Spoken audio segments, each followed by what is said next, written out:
حسین بادشاہ، حسین شہنشاہ، حسین بادشاہ، حسین شہنشاہ۔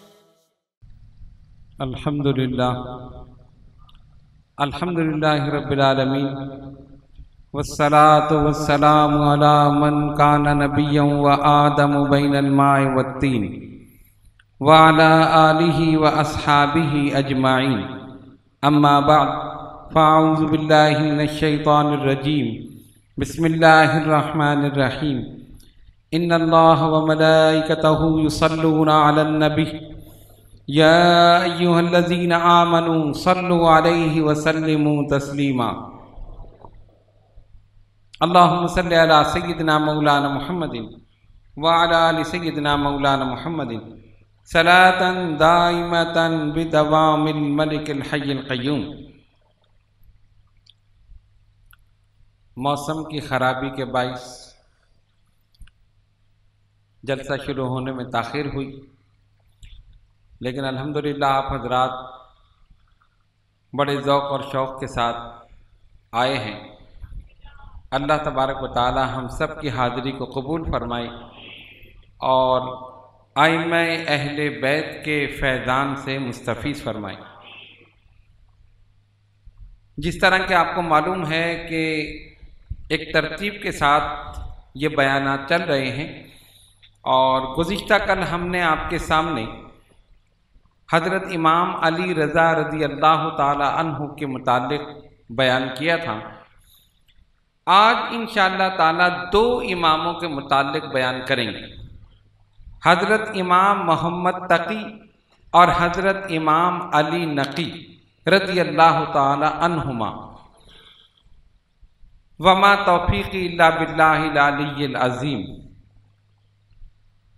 حضرت امام محمد تقی رضی اللہ تعالی عنہ، آپ کا اسم گرامی محمد، والد محترم کا نام حضرت امام علی رضا رضی اللہ تعالی عنہ، لقب جواد اور تقی، کنیت ابو جعفر، ولادت 5 رمضان المبارک 195 ہجری مدینہ منورہ میں ہوئی۔ جیسا کہ آپ کے علم میں ہے کہ اہل بیت، ان کے جتنے بھی ائمہ جن کی سیرت ہم بیان کر چکے ہیں، تعلیم اور تربیت کے لحاظ سے، علم اور فضل کے لحاظ سے، تقوی اور پرہیزگاری کے لحاظ سے ایک بلند مقام رکھتے تھے۔ انہوں نے کہاں تعلیم حاصل کی، کن کن اساتذہ سے کسب علم کیا، تاریخ میں اس کی تفصیل نہیں ملتی۔ آپ نے اپنے والد گرامی حضرت امام علی رضا رضی اللہ تعالیٰ عنہ کے سائے میں صرف 6 سال گزارے اپنی عمر کے، یعنی حضرت امام محمد تقی رضی اللہ تعالیٰ عنہ کو اپنے والد گرامی حضرت امام علی رضا رضی اللہ تعالیٰ عنہ کے زیر سایہ بہت کم مدت، کم عرصہ ملا کہ آپ نے ان سے کسب فیض کیا ہو، ان کی تربیت میں رہے ہوں، ان کی نگرانی میں رہے ہوں۔ اس کی وجہ یہ ہے کہ آپ ان کی سوانح حیات میں، ان کے حالات میں سن چکے ہیں کہ خلیفہ نے ان کو مدینہ منورہ سے بغداد بلوا لیا تھا۔ 3 مرتبہ گرفتاری ہوئی تھی، 2 مرتبہ رہا ہو گئے، تیسری مرتبہ بلایا اور قید خانے میں ہی ان کی شہادت ہوئی۔ اس وجہ سے حضرت امام محمد تقی رضی اللہ تعالیٰ عنہ، روایت کے مطابق جب ان کے والد امام علی رضا رضی اللہ تعالیٰ عنہ کو مدینہ منورہ سے خراسان بلایا گیا اور آپ مجبوراً گئے، یعنی آپ کی مرضی نہیں تھی، اور آپ جانتے تھے کہ خلیفہ جو مجھے بلا رہا ہے یقیناً وہاں جا کے مجھے قید کر دیا جائے گا، جو حالات تھے، جو واقعات تھے۔ تو جس وقت آپ نے یہ سفر فرمایا ہے، اس وقت حضرت امام محمد تقی رضی اللہ تعالیٰ عنہ کی عمر مبارک صرف 5 سال تھی، 5 سال۔ اور اس کے بعد جب والد گرامی امام علی رضا رضی اللہ تعالیٰ عنہ وہاں سے تشریف لے گئے، 3 سال کے بعد قید خانے میں ہی ان کا وصال ہو گیا۔ گویا جب والد گرامی کا وصال ہوا تو آپ کی عمر مبارک 8 سال تھی، یعنی والد گرامی کے زیر سایہ اگر دیکھا جائے تو صرف 5 سال آپ نے گزارے۔ اب ان کا وصال ہوا، ان کے بعد امامت، اہل بیت کی کفالت، ان کی حفاظت اور دیگر عوام الناس کی ہدایت، یہ بوجھ گراں جو تھا آپ کے کاندھوں پر آ گیا۔ لیکن حیران کن بات یہ ہے کہ وہ شخصیت جس نے کسی سے علم حاصل نہیں کیا، اور آپ کے اساتذہ یا کوئی ائمہ ایسا نام ہمیں تاریخ میں نہیں ملتا، لیکن اس شخصیت کے علم اور فضل کا عالم یہ تھا کہ بڑے بڑے محدثین اس کے شاگرد نظر آتے۔ وجہ کیا تھی؟ علم لدنی۔ ایک ہوتا ہے نا ظاہری علم، آدمی کسی مدرسے میں، کسی دارالعلوم میں، کسی اسکول میں، کالج میں داخلہ لیتا ہے، اساتذہ سے پڑھتا ہے، علم حاصل کرتا ہے، اس کو کہتے ہیں کسبی علم جو حاصل کیا جاتا ہے۔ اور علم لدنی، علم لدنی کیا ہے؟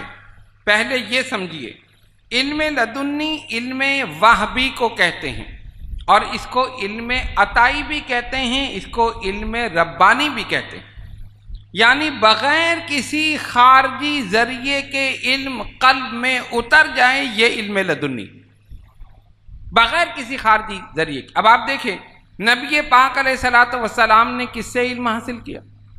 کسی سے نہیں، لیکن جو ان کا ذکر کرے وہ عالم کہلائے۔ کسی سے علم حاصل نہیں کیا اور جو ان کا ذکر کرے وہ عالم کہلائے۔ کیوں؟ آدمی جب کسی سے علم حاصل کرتا ہے تو اس کے سامنے جھکنا پڑتا ہے، اس کا ادب کرنا پڑتا ہے، اس کا احترام کرنا پڑتا ہے۔ کتنے بڑے سے بڑا محدث ہو جائے، مفتی اعظم بن جائے، لیکن مفتی اعظم کا استاد اگر آ جائے گا تو اس کو جھکنا پڑے گا۔ کیوں؟ لوگ کہیں گے یہ مفتی اعظم ہیں، یہ علم کے سمندر ہیں، لیکن ان کے استاد یہ ہیں، ان کے استاد یہ ہیں، یعنی یہ جو کچھ بھی ہیں اپنے استاد کی وجہ سے۔ تو میرے خدا نے چاہا ہی نہیں کہ میرا محبوب کسی کے سامنے جھکے۔ اے رسول، آپ کو کسی سے علم حاصل کرنے کی ضرورت نہیں، آپ کو کسی مدرسے میں جانے کی ضرورت نہیں، آپ کو کسی سے کسب علم کرنے کی ضرورت نہیں، اس لیے کہ اگر آپ علم حاصل کریں گے وہ آپ کا استاد کہلائے گا۔ دنیا کہے گی یہ معلم کائنات، مگر ان کا استاد یہ، ان کا استاد یہ۔ میں نہیں چاہتا میرا رسول کسی کے سامنے جھکے، محبوب آپ میرے سامنے جھکیں گے، پوری کائنات آپ کے سامنے جھکے گی، آپ مجھ سے لیں گے، سب آپ سے لیں گے۔ رسول کی شان ہے نا۔ اسی طرح اسی رسول اعظم صلی اللہ علیہ وسلم کے صدقے میں ان کی اولاد میں بھی اور ان کے صدقے میں دیگر اولیاء کرام میں بھی ایسے گزرے ہیں کہ جنہوں نے بظاہر علم حاصل نہیں کیا، لیکن علم اور فضل کے عظیم مقام پر، اس کو کہتے ہیں علم لدنی۔ اور قرآن مجید فرقان حمید میں اس کا ذکر موجود ہے۔ اللہ فرماتا ہے آتیناہ رحمتا من عندنا وعلمناہ من لدنا علما۔ سورہ کہف، اللہ فرماتا ہے تو انہوں نے ہمارے بندوں میں سے ایک بندے کو پا لیا، وآتیناہ رحمتا من عندنا، جس کو ہم نے اپنے پاس سے رحمت عطا کی، وَعَلَّمْنَاهُ مِن لَدُنَّا عِلْمًا، اور ہم نے اپنے پاس سے علم لدنی عطا کی۔ وہ کون تھا؟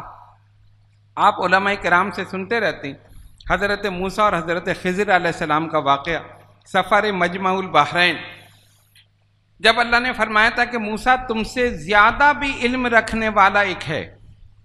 مولا کون ہے؟ میں دیکھنا چاہتا ہوں۔ کہاں جاؤ؟ ایک مچھلی لے لو، اس کو پکا لو، بھون لو، اپنی تھیلی میں، اپنے برتن میں یا کسی چیز میں رکھ لو اور سفر کرو۔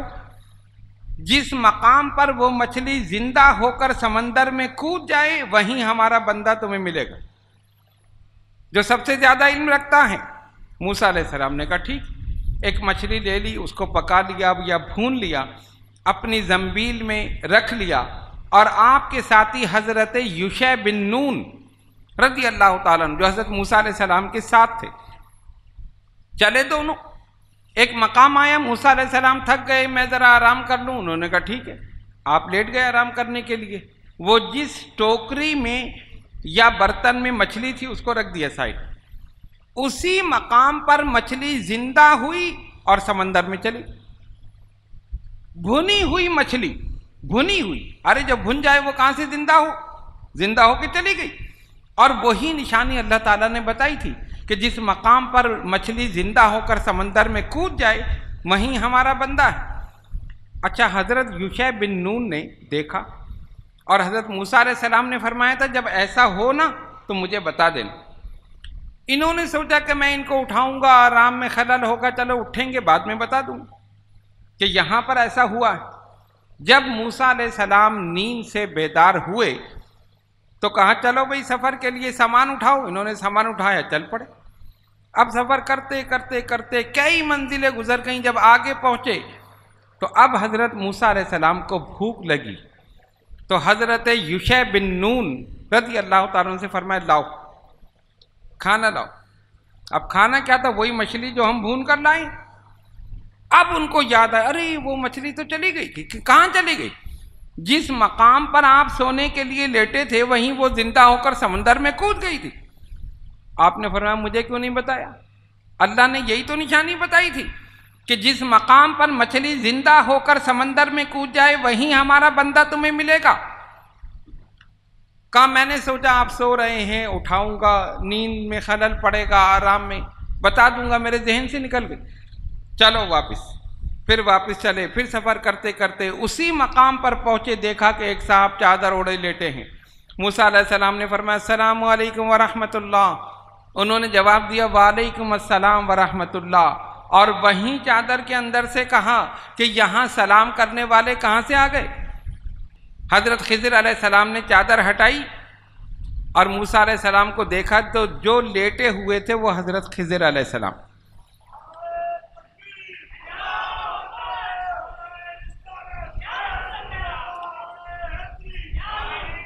تو پتہ چلا علم لدنی اللہ نے حضرت خضر علیہ السلام کو عطا فرمایا، وَآتَيْنَاهُ رَحْمَةً مِّنْ عِنْدِنَا وَعَلَّمْنَاهُ مِن لَّدُنَّا عِلْمًا۔ ہم نے اس بندے کو اپنی طرف سے رحمت عطا کی اور علم لدنی عطا کی۔ خیر وہ واقعہ تو الگ ہے، ہم اپنے مضمون کی طرف آتے ہیں۔ یہ صرف علم لدنی کے متعلق بیان کرنے کے لیے میں نے یہ تھوڑا سا اشارہ آپ کو دیا۔ حضرت علامہ اسماعیل حقی رحمۃ اللہ علیہ روح المعانی میں فرماتے ہیں کہ یہ آیت یعنی وَآتَيْنَاهُ رَحْمَةً مِّنْ عِنْدِنَا وَعَلَّمْنَاهُ مِن لَّدُنَّا عِلْمًا، سورہ کہف کی جو یہ آیت ہے اس کے متعلق فرماتے ہیں کہ یہ آیت علم لدنی کے اس بات میں اصل ہے، یعنی اس سے علم لدنی ثابت ہوتا ہے، اور فرماتے ہیں کہ علم لدنی کو علم حقیقت اور علم باطن بھی کہتے ہیں۔ اسی طرح حجت الاسلام حضرت امام غزالی رحمۃ اللہ علیہ فرماتے ہیں علم لدنی وہ ہے کہ جس کے حصول میں نفس اور حق تعالیٰ کے درمیان کوئی واسطہ نہ ہو، اور علم لدنی بمنزلہ روشنی کے ہے کہ جو قلب پر نازل ہوتی۔ یہ اللہ تبارک و تعالیٰ کا کرم ہے نا کہ بہت سے اولیاء کرام ایسے گزرے کہ جو بظاہر انہوں نے کسی سے علم حاصل نہیں کیا لیکن علم اور فضل میں بلند مقام رکھتے تھے۔ حضرت امام محمد تقی رضی اللہ تعالیٰ عنہ، علم لدنی آپ کو حاصل تھا، لوگ آتے تھے علم حاصل کرتے تھے، علم کا فیضان لٹاتے رہے، مدینہ طیبہ میں ہی رونق افروز رہے، اپنے اسلاف کی اپنے بزرگوں کی یاد تازہ کرتے رہے، دور دراز مقامات سے لوگ آتے تھے اور پھر آپ کے علم اور فضل کو مانتے تھے۔ وقت گزرتا رہا، مامون جب امام علی رضا کی ولی عہدی کا اعلان کرنے لگا تو اس نے کیا کیا، اسی تقریب میں امام علی رضا کا نکاح اپنی بہن ام حبیبہ سے کر دیا. یعنی جس تقریب میں اس نے ان کی ولی عہدی کا اعلان کیا، اسی میں ان کے نکاح کا بھی اعلان کیا کہ میں ان کا نکاح اپنی بہن سے کر رہا ہوں. اور اسی کے ساتھ ساتھ اپنی بیٹی ام الفضل کی نسبت امام محمد تقی رضی اللہ تعالیٰ عنہ سے طے کر دی، جو بہت کم سن تھے، کہ بھئی بیٹی کی نسبت میں نے طے کر دی اور بہن کا نکاح میں نے ان سے کر دیا. اب جب اس نے یہ کیا تو اس کا مقصد یہ تھا کہ جو عرب کا علاقہ ہے، عربی لوگ ہیں جو مجھ سے اختلاف رکھتے ہیں اور جو اہل بیت سے محبت رکھتے ہیں، اس تعلق کی وجہ سے وہ میرے قریب ہو جائیں کہ دیکھو انہوں نے اہل بیت کے گھرانے میں اپنی بہن کی شادی کر دی اور ان کے لڑکے سے اپنی لڑکی کی نسبت طے کر دی. ایک تو یہ اس کی چال تھی، اور دوسرا اس کا نظریہ یہ تھا کہ اس رشتے سے امام علی رضا رضی اللہ تعالیٰ عنہ میرے قریب ہو جائیں اور پھر جو میں کہوں گا وہ کریں گے. لیکن معاملہ ایسا نہیں ہوا. لوگ تو کسی حد تک اس کے حق میں ہو گئے. انہوں نے دیکھا کہ خلیفہ اتنا بڑا کام اس نے کیا کہ شہزادہ رسول کو اپنا ولی عہد مقرر کر دیا، اپنی بہن کا نکاح ان سے کر دیا اور اپنی بیٹی کی نسبت ان کے بیٹے سے طے کر دی. لیکن حضرت امام علی رضا رضی اللہ تعالیٰ عنہ نے وہی کیا جو ان کے اسلاف اجداد بزرگ کرتے رہے. خلیفہ وقت کی کوئی چاپلوسی نہیں کی، کوئی خوشامد نہیں کی، کوئی ایسی بات نہیں کی. اپنے موقع پر قائم رہے، دین کی تبلیغ کرتے رہے، جو حق بات تھی وہی کہتے رہے. کبھی ایسا نہیں کیا کہ اس کے دباؤ میں آئے. بہر صورت کچھ لوگ جو تھے وہ اس چیز کے خلاف تھے کہ مامون نے ایسا کیوں کیا. اب امام علی رضا رضی اللہ تعالیٰ عنہ کی شہادت ہو گئی. مامون نے یہ ارادہ کیا کہ امام تقی سے جو اس نے اپنی بیٹی ام الفضل کی نسبت طے کی تھی، اب اس کو باقاعدہ تقریب کر کے نکاح میں تبدیل کر دیا جائے تاکہ مزید لوگ میرے قریب ہوں. اس مقصد کے لیے اس نے حضرت امام محمد تقی رضی اللہ تعالیٰ عنہ کو بلایا، مدینہ منورہ سے بغداد بلایا. باقاعدہ ایک دستہ بھیجا کہ جاؤ عزت اور احترام کے ساتھ ان کو لے کر آؤ. آپ روانہ ہو گئے. اس وقت آپ کی عمر 9 سال یا باختلاف روایت 10 سال تھی. تو جو لوگ آپ سے بغض رکھتے تھے انہوں نے آ کر مامون کے سامنے بڑی بڑی تقریریں کی کہ یہ تو ایک کمسن بچہ ہے، آپ اس کو پتہ نہیں کیا سمجھ رہے ہیں. امام علی رضا جو کچھ تھے لیکن امام تقی یہ تو ابھی بہت کم سن ہے، 10 سال کی عمر ہے، اس میں کیا علم حاصل کیا ہوگا. آپ کہتے ہیں کہ بہت بڑا عالم ہے، بہت بڑا فاضل ہے، اور پھر آپ نے اپنی بیٹی کی نسبت بھی طے کر دی، اب آپ نکاح کے لیے بھی بلا رہے ہیں. خیر امام تقی پہنچ گئے. کہاں پر؟ بغداد، مدینہ منورہ سے. اب وہ لوگ جو تھے جن کے دل میں بغض تھا، عداوت نفرت تھی، انہوں نے کہنا شروع کیا خلیفہ یہ کام آپ غلط کر رہے ہیں، ایسا نہ کریں. مامون نے جواب دیا، ساری تقریر ان کی سنتا رہا، ساری باتیں سنتا رہا. اس نے صرف ایک بات کہا سنو،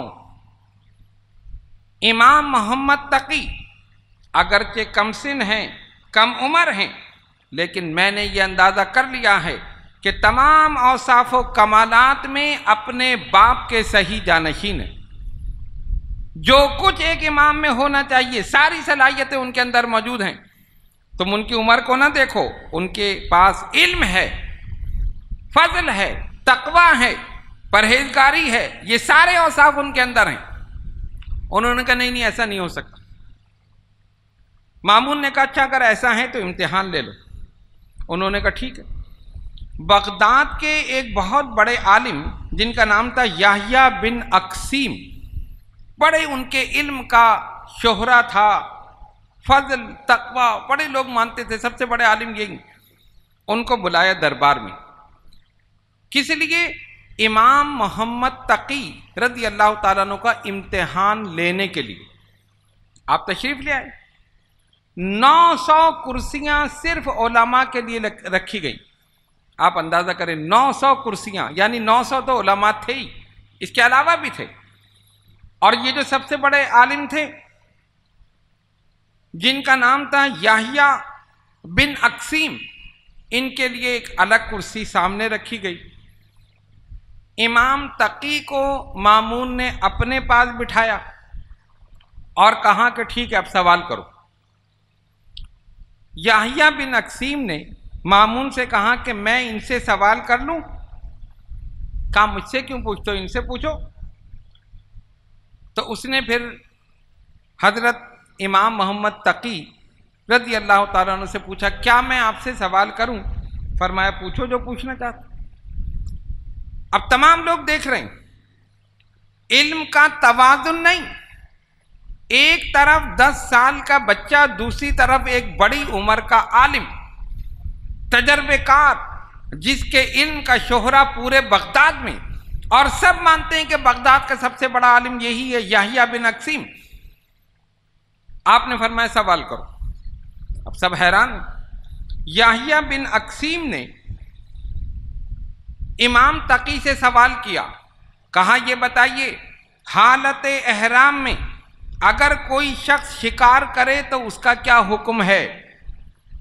اور اس میں اس کی بڑی چالاکی تھی کہ نماز روزے کے مسائل تو سبھی جانتے ہیں، روزانہ پڑھی جاتی ہے نا. مسئلہ سارے مسائل تو خیر نہیں جانتے لیکن پھر بھی اکثر مسائل جانتے ہیں. آدمی روز نماز پڑھتا ہے، ظاہر ہے کوئی غلطی ہو گئی پوچھ لیا، یہ کیا وہ کیا. ایسا مسئلہ پوچھو جو یہ بتا ہی نہ سکے. اور حج کے مسائل بڑے مشکل ہیں. احرام میں شکار نہیں کر سکتے، کسی کو مار نہیں سکتے، کسی کو قتل نہیں کر سکتے. اگر آپ نے کھجا لیا، بال ٹوٹ گیا تو اس پر دم دینا ہے، کہیں پر صدقہ دینا ہے، کہیں پر فدیہ دینا ہے. بہت سے مسائل ہیں نا. جیسا مسئلہ ہے ویسا ہی اس کا حل ہے. تو حج کے مسائل بڑے مشکل ہیں. اسی لیے جب آدمی کوئی کام کرے، حج پہ جائے یا جیسا بھی، تو مسائل سمجھے. اب حج پہ ایک دفعہ ہم گئے تو ایک صاحب سے کچھ ایسا کام ہو گیا، تو جو عالم صاحب ساتھ تھے انہوں نے کہا دم دینا پڑے گا. کہنا یہ دم کیا ہوتا ہے؟ کہنا بھائی قربانی، دم کا مطلب ہے خون، تو قربانی دے دو. کہا ٹھیک ہے. پھر دوبارہ مسئلہ ہو، کہنے دم دینا پڑے گا. تیسری دفعہ غلطی ہوئی، کہنے دم دینا پڑے گا. اب وہ صاحب جو تھے کہنے یہ تو ہمارا دم ہی نکل جائے گا کہ ہم سارے دم ہی دیتے رہے. یہ کیا بات ہوئی؟ کہنے کا مقصد یہ ہے کہ یہ لا علمی کی وجہ ہے. پہلے سے اگر مسائل معلوم ہو تو ایسا نہیں ہوتا. خیر، یحییٰ بن اقسیم نے امام تقی سے سوال کیا حالت احرام میں اگر کوئی شخص شکار کر لے تو اس کا کیا حکم ہے؟ اور اس کی نیت کیا تھی کہ یہ 10 سال کا بچہ یہ حج کے مسائل کیا جانے گا. اگر نماز کا کوئی مسئلہ ہو تو بھائی سجدہ سہو کب واجب ہو، اگر سورہ فاتحہ چھوٹ جائے تو کیا کریں، اگر بھول جائیں تو کیا کریں گے، تو ہر کوئی بتا دے گا. اب سنیں، جیسے اس نے یہ سوال کیا، مامون نے آپ کو دیکھا، اور جتنے بھی دربار میں علماء 900 کے تعداد تو صرف کرسیوں کی ہے 900 کی، باقی سے زیادہ بھی تھے، سب کی نظریں امام محمد تقی پر. 10 سال کی عمر. آپ نے بڑی تسلی سے سوال سنا اور فرمایا مولانا آپ کا سوال جو ہے مبہم ہے، اس کی وضاحت ہونی چاہیے. کیوں؟ فرمایا یہ دیکھنے کی ضرورت ہے کہ شکار ہل میں ہے یا حرم میں. نمبر 2، شکار کرنے والا مسئلے سے واقف تھا یا نا واقف. نمبر 3، اس نے عمدن جانور کو مار ڈالا یا دھوکے سے قتل ہو گیا. نمبر 4، وہ شخص آزاد تھا یا غلام. نمبر 5، کم سن تھا یا بالغ. نمبر 6، پہلی مرتبہ ایسا کیا یا پہلے بھی ایسا کر چکا تھا. نمبر 7، شکار پرندے کا تھا یا کسی اور کا تھا. وہ اپنے فعل پر اصرار رکھتا ہے یا پشیمان ہے. رات کے پوشیدہ حصے میں کیا یا دن دہاڑے علل اعلان کیا. احرام حج کا تھا یا عمرے کا تھا. سارے سوال کر ڈالے. وہ بیچارہ خاموش. کہا وضاحت تو کیجئے، وضاحت تو کیجئے. اچھا اس کی بڑی چالاکی تھی کہ اگر یہ جواب دے تو وہ کچھ اور کہہ دے گا کہ نہیں نہیں وہ تو غلام تھا. اگر یہ کہیں غلام تھا کہتے نہیں آزاد تھا. اگر کہتے دن میں کہاں تو کہا نہیں وہ تو رات میں. آپ نے پہلے ہی یہ ساری صورتیں بتا دیں. کم سے کم 11 صورتیں امام محمد تقی نے بتا دی. کہا علامہ صاحب اس کی تو وضاحت کیجئے، پہلے اس کی وضاحت کیجئے تاکہ اس کے مطابق میں جواب دوں. یہ تھا آپ کا علم لدنی. علامہ صاحب خاموش، کوئی جواب نہیں.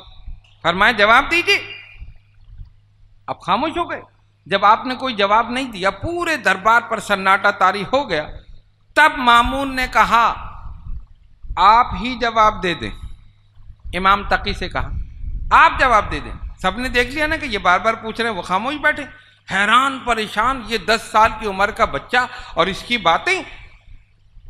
وہ تو بچہ سمجھ رہے تھے، یہ نہیں پتا کہ علی کے گھرانے کا بچہ تھا، شیر خدا کا بچہ تھا. شیر کا بچہ بچہ بھی ہو تو شیر ہوتا ہے.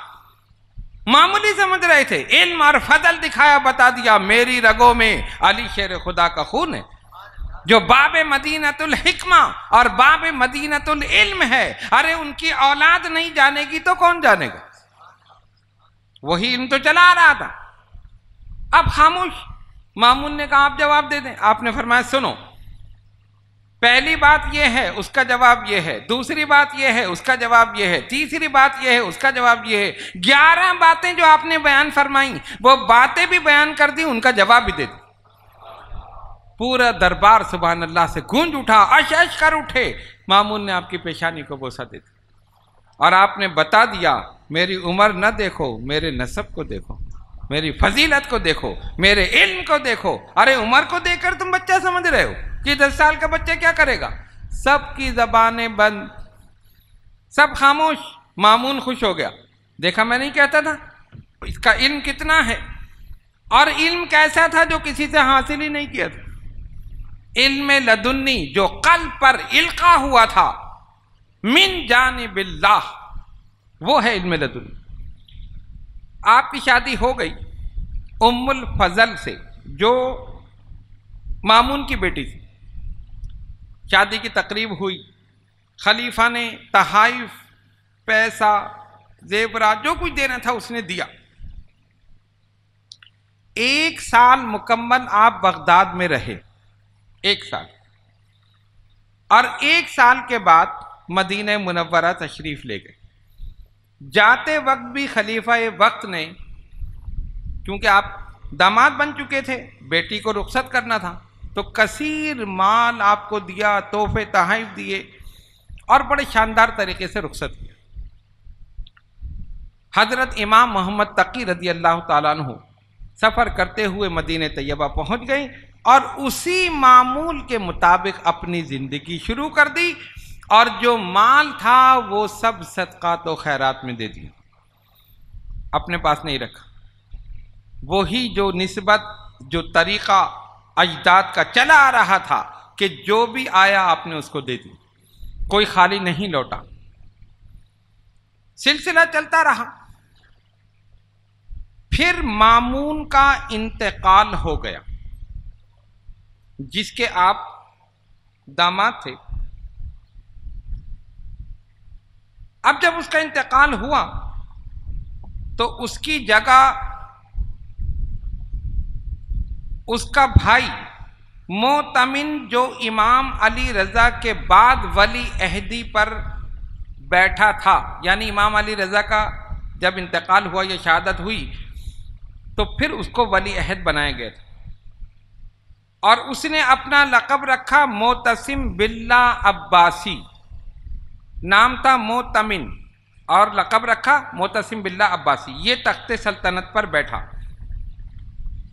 1 سال تو اس نے صحیح گزارا اور امام کی کوئی مخالفت نہیں کی. آپ مدینہ طیبہ میں رہے، یہ بغداد میں رہا. آپ اپنا سلسلہ جاری رکھے ہوئے تھے، درس کا، تدریس کا، فیض کا، جو جو سلسلہ تھا، سخاوت کا، یہ سب سلسلہ جاری رہا. لوگ آتے رہے، آپ سے فیض حاصل بھی کرتے رہے، ظاہری طور پر ان کی ضرورتیں بھی پوری کرتے رہے. تمام سلسلہ جاری. لیکن 1 سال کے بعد پھر وہی جذبہ ابھرا اہل بیت کی دشمنی کا، جو مامون کے دور میں بظاہر ختم ہو چکا تھا۔ اس نے اپنی بیٹی کی شادی کر دی تھی، آپ داماد بن گئے تھے۔ تو روایت میں آتا ہے کہ 218 ہجری میں مامون کا انتقال ہوا اور یہ معتصم باللہ عباسی تخت پر بیٹھا۔ 1 سال تو اس نے گزار دیا، لیکن 1 سال کے بعد جو سازشیں ہوئیں اور جو فتنہ پرور لوگ ادھر کی ادھر کرتے رہے، اور خود بھی اس کے دل میں اہل بیت کے خلاف جذبات ابھرے، اور اس نے وہی کام کیا جو اس کے پیش رو خلفاء نے کیا تھا کہ آپ کو مدینہ منورہ سے بلا لیا، اور جب بلایا گیا امام سمجھ گئے کہ اب کوئی نہ کوئی مسئلہ ہے۔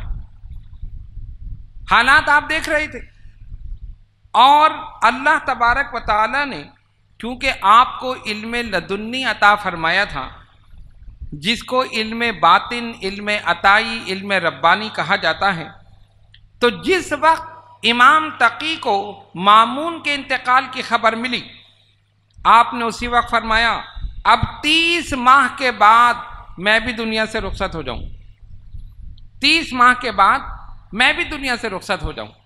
اور وہی ہوا کہ 1 سال بمشکل گزرا کہ معتصم باللہ نے آپ کو مدینہ طیبہ پیغام بھیج دیا کہ آپ تشریف لے آئیں، اور طریقہ وہی تھا کہ ہم آپ کو بلانا چاہتے ہیں، آپ آل رسول ہیں، آپ یہاں پر آئیں تو برکت ہوگی، یہ ہوگا وہ ہوگا، ساری باتیں۔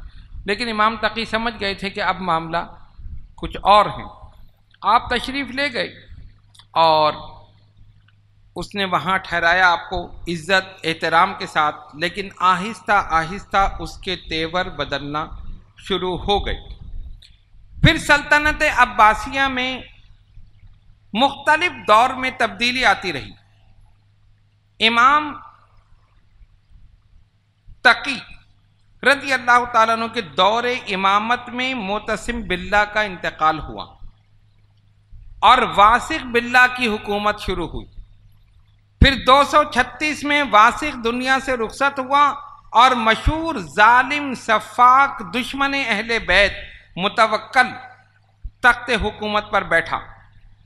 25 ہجری میں متوکل ہلاک ہوا اور مستنصر باللہ خلیفہ بنا، جو صرف 6 سال حکومت کرنے کے بعد مر گیا۔ اس کے بعد مستعین باللہ کی حکومت قائم ہوئی اور 253 میں مستعین کو حکومت سے ہاتھ دھونا پڑا، بلکہ جان سے بھی ہاتھ دھونا پڑا۔ مستعین باللہ بادشاہ ہوا۔ یہی امام تقی کے دور میں یہی تھا جو بادشاہ تھا۔ بہر صورت یہ سلسلہ چلتا رہا اور امام محمد تقی وہاں پر تشریف لائے۔ عراق کا سفر آپ نے فرمایا۔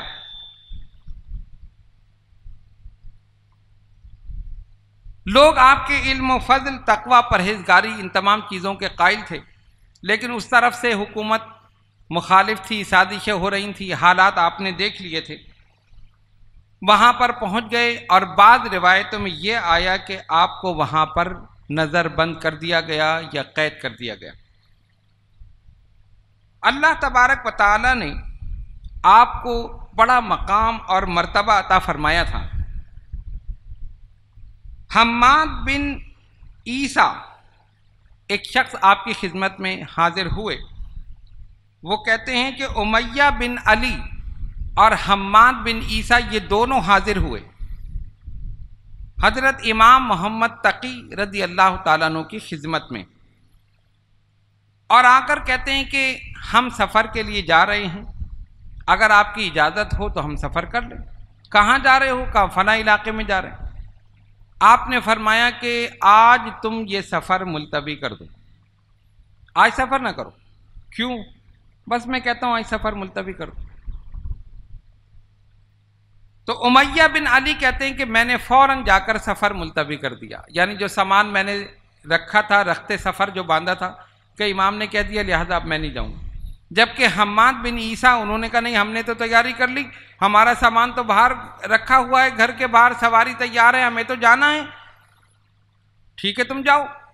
جب یہ گھر سے نکلے ایک مقام پر پہنچے، وہاں طوفان آیا، ایسا طوفان آیا اور سیلاب آیا کہ وہ سب کو بہا کر لے گئے، تمام گھر تباہ ہو گئے، ہر طرف پانی پانی ہو گیا، اور وہی حماد بن عیسیٰ بھی اسی میں غائب ہو گئے، یعنی اسی میں ختم ہو گئے۔ تو امیہ بن علی کہتے ہیں کہ دیکھو یہ امام کی پہلے سے پیشن گوئی تھی ہمیں بتانے کی، ہمیں روکنے کی وجہ یہی تھی کہ یہ نقصان ہونے والا ہے۔ ہم نے عمل کیا، ہم بچ گئے، اس نے عمل نہیں کیا، وہ ہلاک ہو گئے۔ اس لیے کہتے ہیں کہ بزرگوں سے پوچھ کر جاؤ، جب جاؤ تو پوچھ کر جاؤ، جب پوچھ کر جاؤ گے ان کی دعائیں بھی ساتھ لے کر جاؤ، بخیریت جاؤ گے بخیریت آؤ، اور بغیر پوچھے جاؤ گے تو پھر اپنی مرضی ہے، اور اگر پوچھ کر پھر عمل نہیں کرو گے تو پھر بھی نقصان اٹھاؤ۔ پوچھو گے نہیں پوچھو گے؟ پوچھیں گے، چلو 3 آدمی پوچھیں گے باقی نہیں، ٹھیک ہے۔ خیر بہرحال یہ ایک طریقہ ہے جو میں آپ کو بتا رہا ہوں، یہ کوئی کسی پہ زبردستی نہیں ہے، نہ پوچھے تو کوئی مسئلہ نہیں ہے، وہ کہیں گے خامخواہ ہمیں پابند کر دیا کہ پوچھ کے جانا ہے۔ حضرت امام محمد تقی، آپ ان کا کشف دیکھیے۔ علامہ اربلی لکھتے ہیں کہ معمر بن خلاد ایک شخص ہے، اس کا بیان تھا کہ میں امام تقی کے ساتھ ایک جگہ جا رہا تھا، اور میں سفر کرتے کرتے شہر سے باہر نکل گیا، امام بھی میرے ساتھ تھے، جیسے ٹہلنے کے لیے نکلتے ہیں۔ تو ایک جگہ انہوں نے مجھ سے کہا تم ٹھہر جاؤ، میں آتا ہوں۔ میں ٹھہر گیا، وہ چلے گئے اور آنکھوں سے غائب ہو گئے۔ میں نے دیکھا ادھر ادھر کہیں مجھے نظر نہ آئے، میں پریشان ہوا کہ مجھ سے کہا تھا میں آ رہا ہوں اور یہ کافی دیر ہو گئی آئے نہیں، لیکن میں انتظار میں وہیں کھڑا رہا۔ کچھ دیر کے بعد دیکھا اچانک ظاہر ہوئے، سامنے سے آ رہے، اور جب میں نے ان کو دیکھا تو ان کے چہرے پر رنج اور ملال تھا، غم کے آثار تھے، جیسے کسی کو افسوس ہوتا ہے نا، چہرے سے ظاہر ہو جاتا ہے۔ میں نے پوچھا امام کیا ہوا، کہاں گئے تھے؟ کہا مجھے خبر ملی کہ میرے والد کی شہادت ہو گئی، میں بغداد سے آ رہا ہوں۔ روحانی طور پر پہنچ گئے اور میں نے ان کی نماز جنازہ میں شرکت کی ہے، میں ابھی وہاں سے آ رہا ہوں۔ یہ ہے ان کی شان۔ صرف ظاہری علم جو انسان حاصل کرتا ہے، اس کے علاوہ باطنی علم ان کے پاس تھا، کشف تھا، کرامت تھی، تقویٰ تھا، پرہیزگاری تھی۔ یہ تمام چیزیں آپ کو حاصل تھیں۔ اسی طرح دیگر مقامات پر ایسے واقعات پیش آئے کہ لوگوں نے سمجھا کہ واقعی امام محمد تقی رضی اللہ تعالی عنہ علم میں، فضل میں، تقوی میں، پرہیزگاری میں، ان تمام چیزوں میں ایک بلند مقام رکھتے ہیں۔ آپ کی شہادت کے متعلق کئی روایات، بعض نے لکھا کہ آپ کو زہر دیا گیا، اور بعض نے لکھا کہ اپنی طبعی موت آپ اس دنیا سے تشریف لے گئے، طبعی موت کی وجہ سے۔ بغداد تشریف لانے کے 1 سال تک تو معتصم نے آپ کو کچھ نہیں کہا، لیکن اس کے بعد اس نے آپ کو تنگ کرنا شروع کر دیا، پریشان کیا، سازشیں ہوئیں، اور 29 ذی قعدہ 220 ہجری میں ایک روایت کے مطابق زہر کے اثر سے شہادت ہوئی، اور یہ بیان کرتے ہیں کہ امام موسیٰ کاظم رضی اللہ تعالیٰ عنہ کے پاس آپ دفن ہوئے، اور یہ 2 مزارات وہاں پر بغداد میں ہیں، اسی لیے اس علاقے کو کاظمین کہتے ہیں، امام موسیٰ کاظم اور امام محمد تقی، یعنی یہ ان کے امام موسیٰ کاظم کے پوتے ہیں، تو اس جگہ کو کہتے ہیں کاظمین، یعنی 2 کاظم یہاں پر آرام فرمائے۔ اور خطیب بغدادی نے تاریخ بغداد میں ایک روایت بیان کی ہے، وہ کہتے ہیں کہ آپ کی عمر 25 سال تھی، 195 ہجری میں ولادت ہوئی، اور منگل کے دن 5 یا 6 ذی الحجہ کو 220 ہجری میں وصال فرمایا۔ شیخ محمد بن سنان کے مطابق عمر مبارک صرف 25 سال تھی، یعنی طویل عمر آپ نے نہیں گزاری۔ عمر مبارک 25 سال 3 مہینے 12 دن تھی، اور وہ یہ کہتے ہیں کہ معتصم باللہ نے آپ کی نماز جنازہ پڑھائی۔ یہ 2 روایتیں ہمیں ملتی ہیں۔ اس طرح حضرت امام محمد تقی رضی اللہ تعالیٰ عنہ کا وصال ہوا یا ان کی شہادت ہوئی، یہ 2 روایتیں، اور اکثر نے یہ لکھا کہ زہر نہیں دیا گیا بلکہ وصال ہوا، اور چند روایتیں یہ کہتی ہیں کہ نہیں، آپ کو زہر دیا گیا اور اس کے اثر سے آپ کی شہادت ہوئی۔ اب آئیے دوسرے امام جو آپ کے فرزند حضرت امام علی نقی رضی اللہ تعالیٰ عنہ، یہ اہل بیت کے 10ویں امام ہیں۔ امام محمد تقی 9ویں امام اور امام علی نقی یہ 10ویں امام ہیں۔ آپ کا نام علی، والد محترم کا نام امام تقی رضی اللہ تعالیٰ عنہ، لقب نقی، کنیت ابو الحسن، ولادت 5 رجب 214 ہجری مدینہ منورہ میں ہوئی، اور وصال مبارک 254 ہجری سامرا میں، بغداد کا ایک علاقہ ہے سامرا، وہاں پر آپ کا وصال ہوا، اور وصال مبارک کے وقت آپ کی عمر 40 سال تھی۔ تعلیم و تربیت کے لحاظ سے کتب میں کوئی باقاعدہ ایسی چیز ہمیں نہیں ملتی، ایسی روایت کہ فلاں فلاں بزرگ سے آپ نے علم دین حاصل کیا، اگرچہ ساری چیزیں آپ کو گھر ہی میں مل گئیں۔ تقویٰ بھی تھا، پرہیزگاری بھی تھی، فضیلت نسب بھی تھی، علم بھی تھا، سب کچھ تھا۔ امام علی نقی کے دور امامت میں معتصم باللہ کا انتقال ہوا اور واسق باللہ کی حکومت شروع ہوئی۔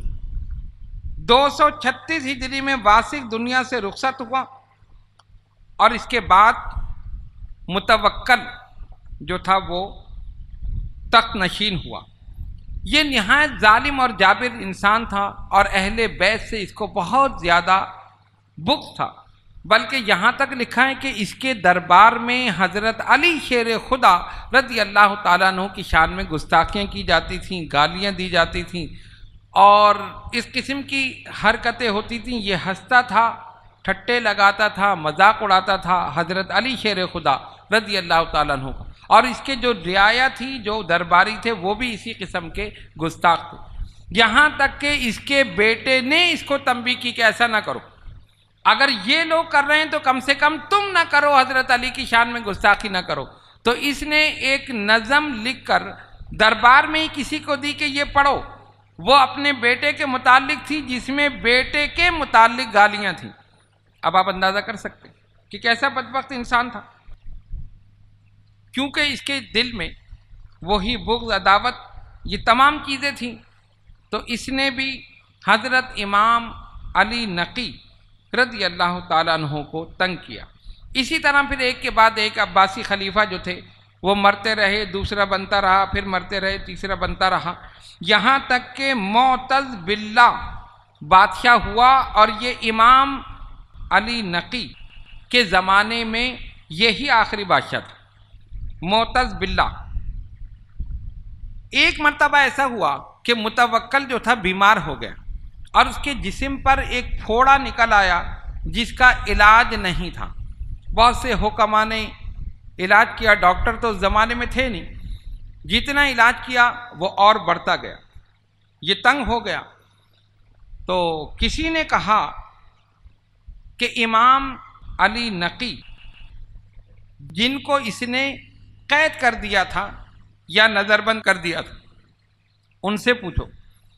اس کے دل میں تو بغض تھا، نہیں پوچھنے کی ضرورت نہیں، کہا نہیں، ان کے پاس ضرور کوئی نہ کوئی علاج ہوگا۔ اب مرتا کیا نہ کرتا، بغض لگتا تھا، عداوت، لیکن پھر تکلیف بھی تھی، پھوڑا بڑھتا جا رہا تھا، علاج بے سود تھے، کہا اچھا جاؤ پوچھو ان سے۔ ایک آدمی گیا، امام نقی علی رضی اللہ تعالیٰ عنہ سے پوچھا کہ بادشاہ کے جسم پہ ایک پھوڑا ہو گیا اور اس کا کوئی علاج نہیں ہے، اس کے اندر پیپ بھر گئی ہے، مواد ہے، زہر پھیلنا شروع ہو گیا ہے، کیا کریں؟ فرمایا بکریوں کی مینگنیاں لے کر عرق گلاب میں ڈال کر یہ لگا دو، صحیح ہو جائے۔ وہ آیا، اس نے آ کر بتایا تو جو لوگ بیٹھے تھے انہوں نے ہنسنا شروع کر دیا، مذاق اڑانا، ارے یہ کوئی بات ہوئی؟ ارے بکریوں کی مینگنی میں کوئی شفا ہے؟ یہ کیا بات ہوئی کہ اس کو عرق گلاب میں ڈبو کر لگا دو؟ لوگ ہنسنے لگے، یہ بھی مسکرایا، لیکن پھر وہی بات، مرتا کیا نہ کرتا، کہا چلو کر کے دیکھ لیتے، کرنے میں کیا حرج۔ لیکن جب اس نے کیا، ایک ہی دفعہ لگایا کہ زخم اچھا ہو گیا۔ آپ کی زبان کا اثر تھا نا، کوئی ویسا کوئی نسخہ نہیں تھا، زبان سے نکل گیا، ہو گیا۔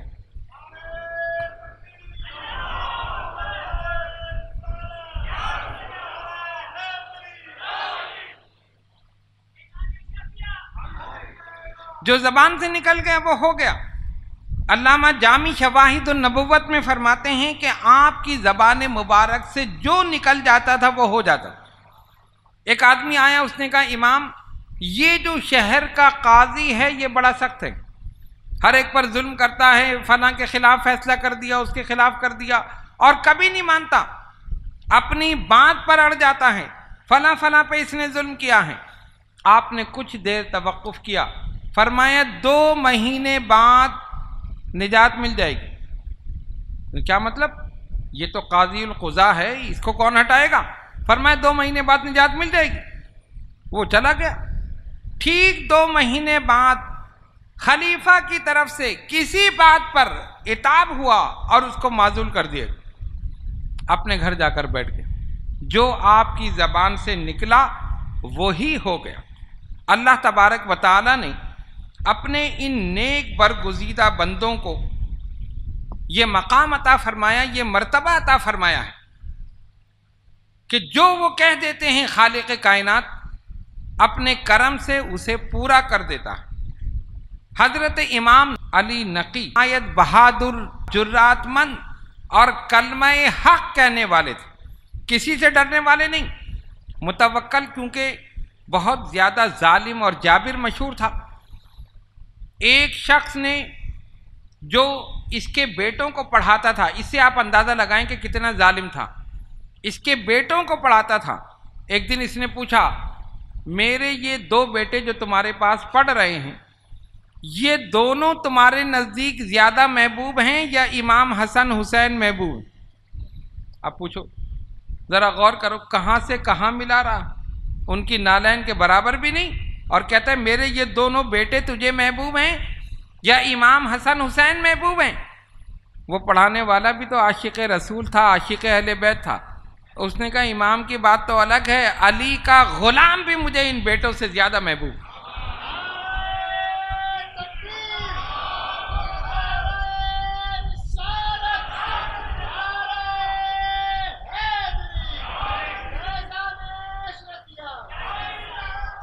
کہا تو ان دونوں کی بات کرتا ہے؟ ارے علی کا غلام جو ہے وہ بھی تیرے ان دونوں بیٹوں سے میرے نزدیک زیادہ بہتر ہے۔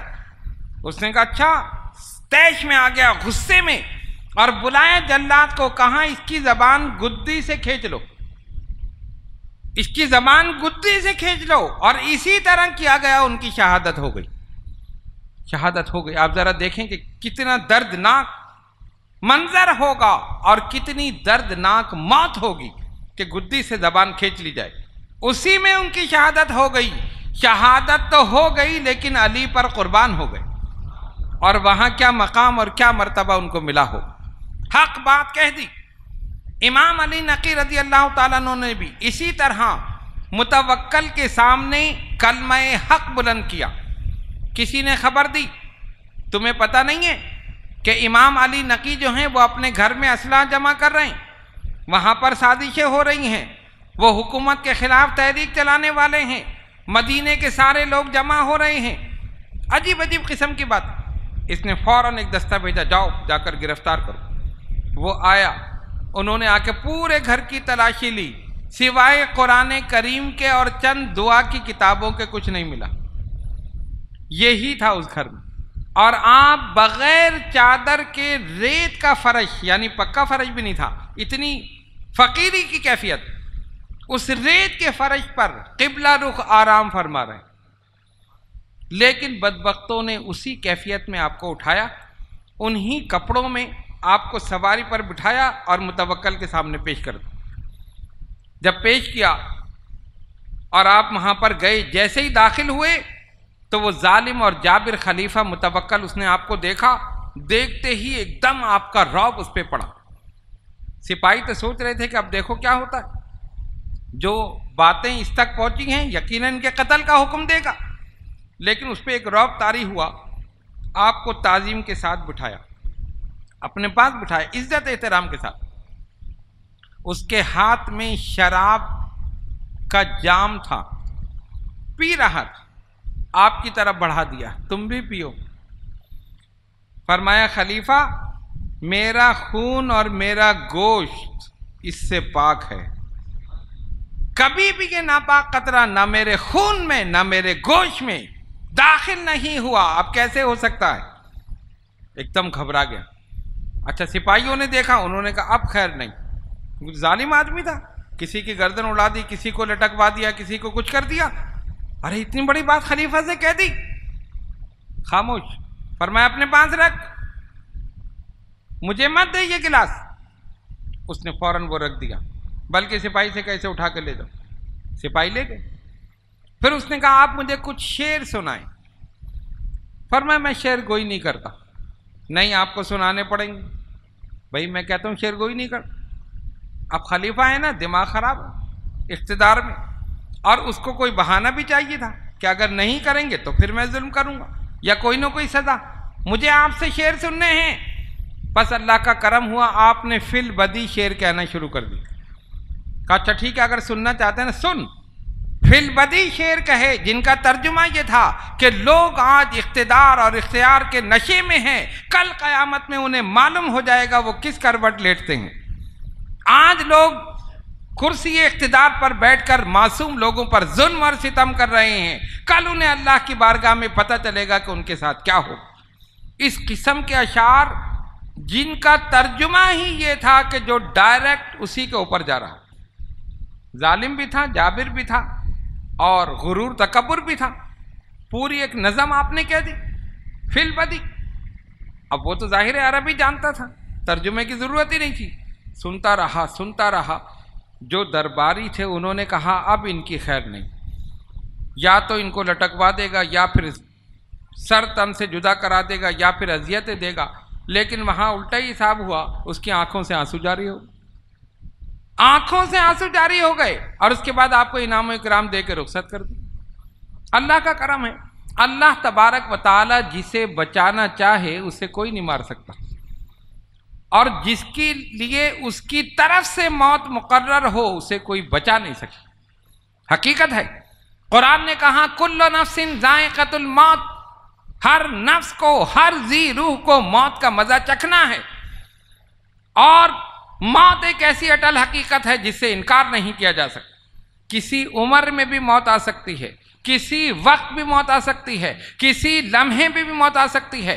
اگر موت نہیں ہے تو انسان گولیوں کی بوچھاڑ میں بچ کر نکل جائے گا، اور اگر موت ہے تو ٹھوکر کھا کر گرے گا، مر جائے گا۔ حقیقت ہے، آپ دیکھ لیں، روزانہ ہمارے مشاہدے میں یہ آتا ہے، گولیوں کی بوچھاڑ میں انسان بچ گیا۔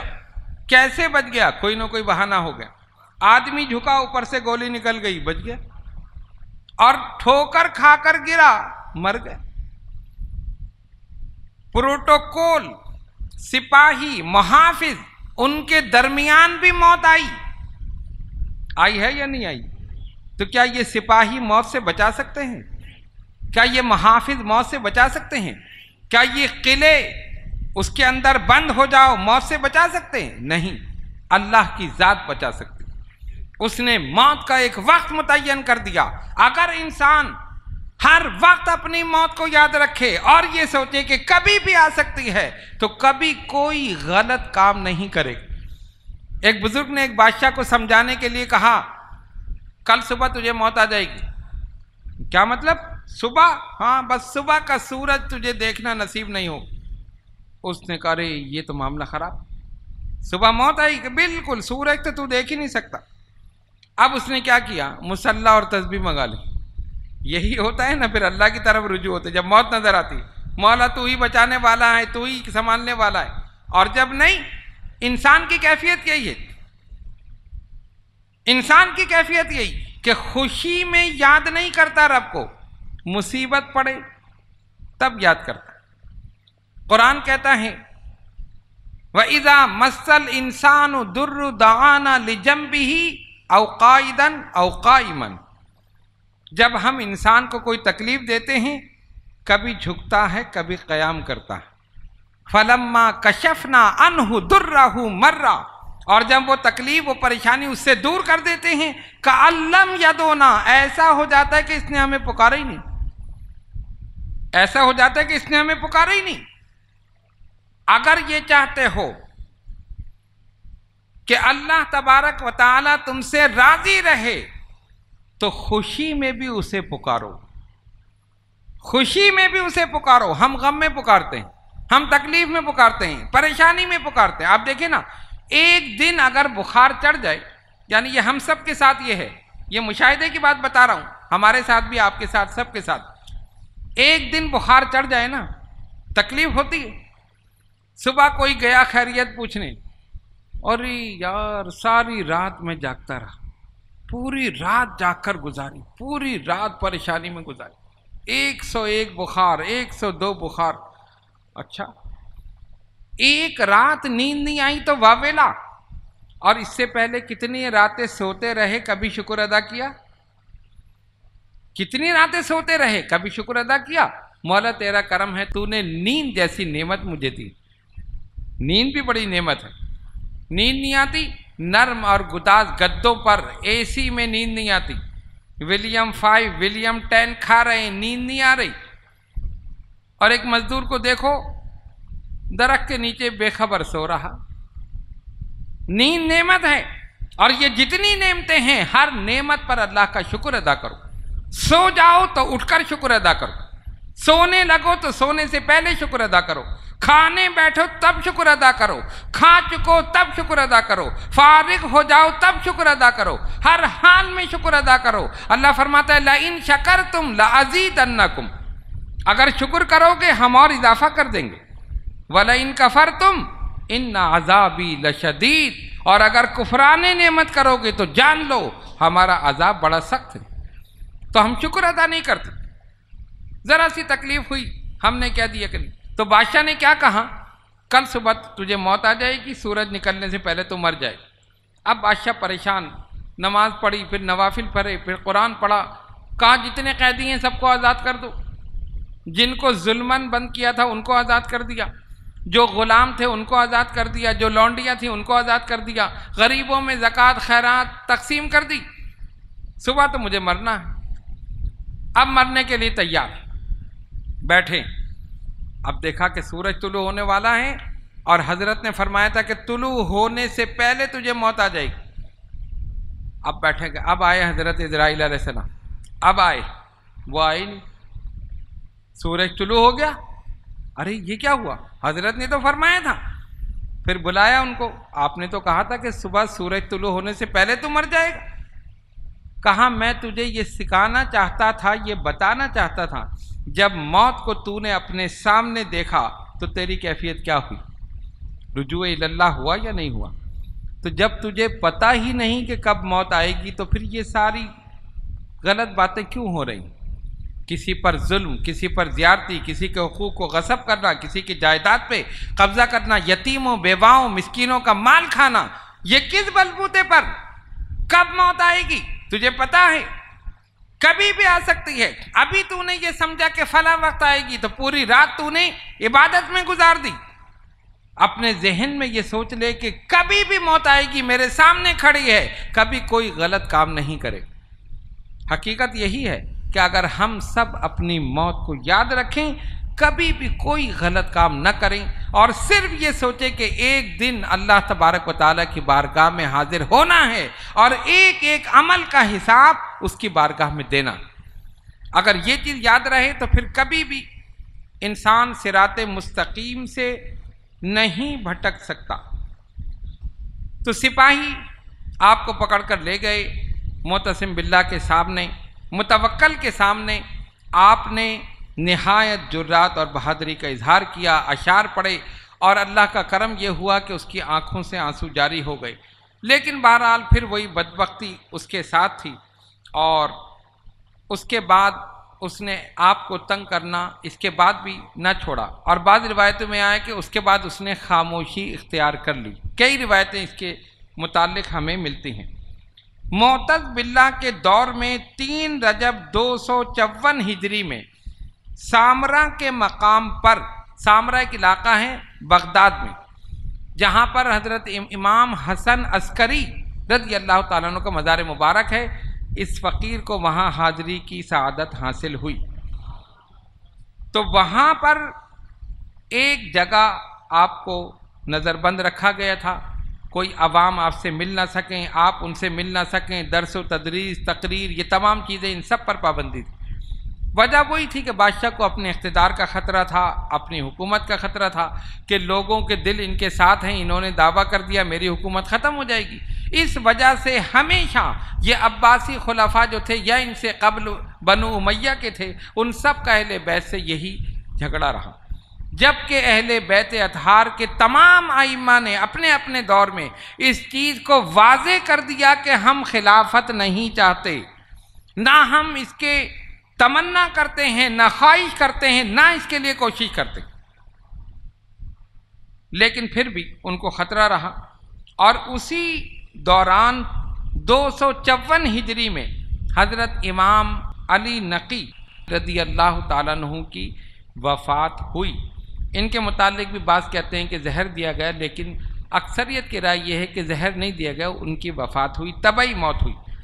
اس وقت آپ کے صاحبزادے حضرت امام حسن عسکری رضی اللہ تعالیٰ عنہ آپ کے پاس تھے، انہوں نے ہی اپنے والد کی تجہیز و تکفین کی اور نماز جنازہ انہوں نے پڑھائی، اور اسی مکان میں تدفین ہوئی جس میں آپ ٹھہرے ہوئے تھے یا آپ کو نظر بند کیا گیا تھا۔ یہ علاقہ جو ہے سامرا کا علاقہ ہے، بغداد کا ایک مشہور علاقہ ہے، آپ کا مزار مبارک وہاں پر موجود ہے، لوگ جاتے ہیں، فیض حاصل کرتے ہیں، زیارت کرتے ہیں۔ آج بھی وہ جگہ جو ہے مرجع خلائق ہے۔ یہ ہم نے اختصار کے ساتھ آج آپ کے سامنے 2 اماموں کا ذکر کیا، حضرت امام محمد تقی رضی اللہ تعالی عنہ جو 9ویں امام تھے، اور حضرت امام علی نقی رضی اللہ تعالی عنہ جو 10ویں امام تھے۔ اللہ تبارک و تعالی ہم سب کو ان ائمہ کی محبت عطا فرمائے، ان کی اطاعت کرنے کی توفیق عطا فرمائے، اور جو کچھ بیان کیا گیا اس پر عمل کرنے کی توفیق عطا فرمائے۔ بڑی خوشی ہے کہ آپ حضرات موسم کی خرابی کے باوجود ذوق اور شوق کے ساتھ تشریف لائے۔ جو حضرات دور سے تشریف لاتے ہیں، ظاہر ہے ان کا آنا جو تھا وہ ناممکن تھا، لیکن بہرحال بہت سے لوگ پھر بھی آ گئے۔ جو بھی آیا انشاءاللہ خالی نہیں جائے گا، ان ائمہ کے فیض کو لے کر جائے گا۔ اللہ تبارک و تعالی ہمیں ان کی محبت میں زندہ رکھے اور اسی محبت میں موت عطا فرمائے۔ وآخر دعوانا ان الحمد للہ رب العالمین۔